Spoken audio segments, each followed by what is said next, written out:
best friend. And they was down with it. So I moved a little space over and added her son, and I'm when you ain't even my son for real. Right. You know what I mean? Wow. Yeah, that has to take a toll. I put her in my wheel as well too. Yeah. You was just my girlfriend. You ain't even my wife. I hope that still ain't dead now. Yeah, man. I hope that still ain't. One time the dude told me. One time the son said, "You ain't my daddy." Now that's one thing you don't say to a man that ain't your daddy. Don't remind him that you ain't his daddy. You know what I'm saying? Don't remind me that. All right, guys. This is Life, Relationship, and Reviews. Okay? Now, we just heard Deontay Wilder. Like I promised you guys, I was going to revisit this. And I think this is appropriate material for this particular platform.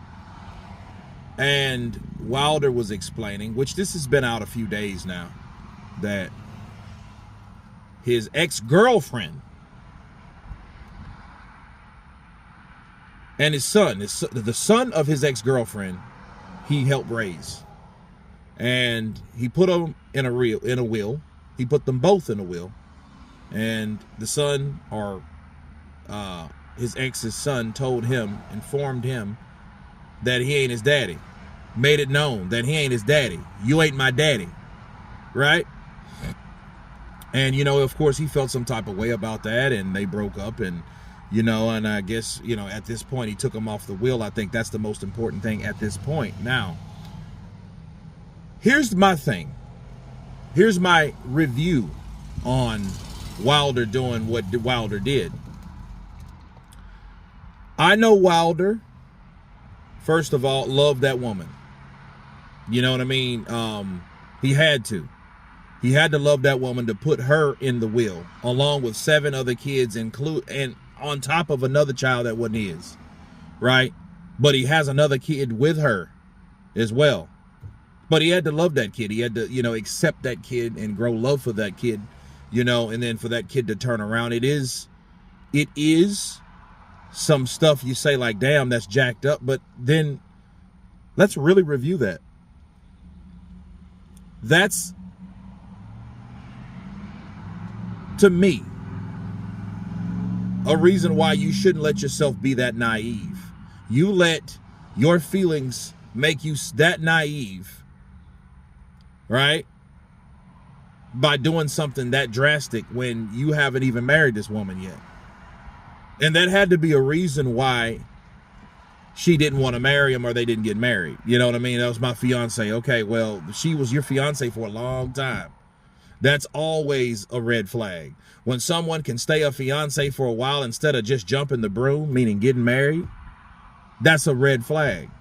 You know what I mean? Because for all he knows at this point, she could have just gave herself the label of fiance because that's better than girlfriend. That's like getting benefits that you haven't really deserved. Her last name ain't Wilder, but we don't know at this point if she ever really wanted to be married to him. All we know based on the police report is that he was abusive. He wanted sex 3 times a day, which I don't think that's really abuse. You know what I mean? He strangled her. He put a pillow over her head and almost suffocated her, and, other stuff like that. And it's like, okay, you had a whole police report. I mean, this was a big, thick documents, right? Mountains of evidence of what Deontay Wilder did to you. But now you turn it in.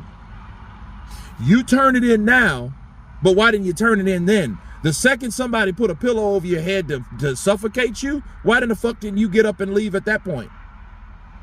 That makes no sense to me. Why didn't you get up, take your shit and your child or children, and leave?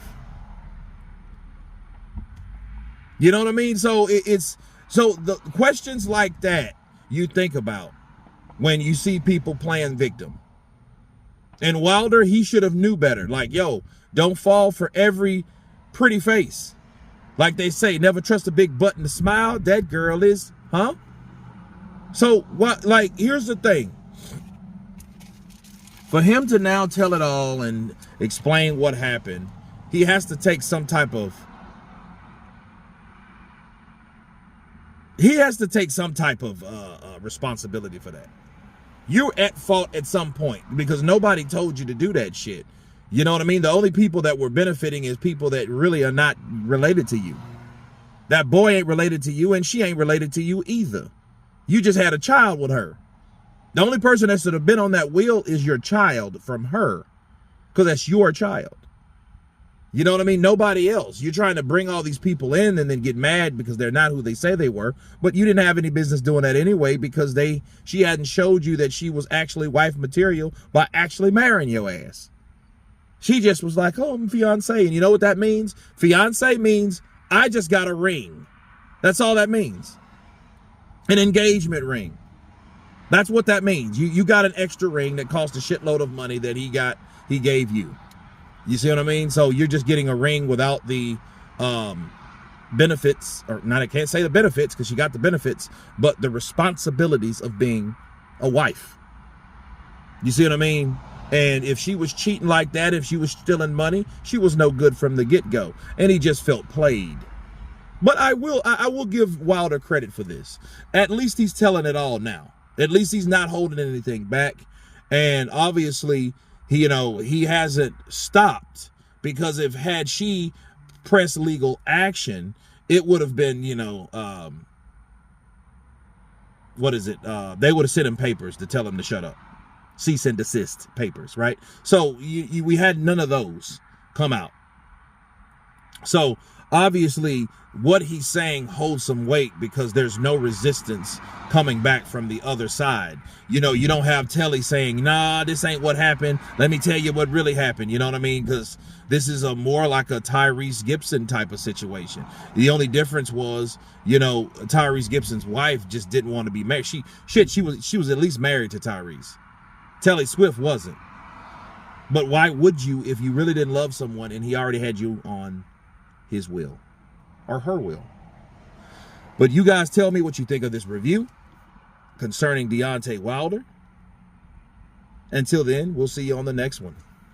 Peace.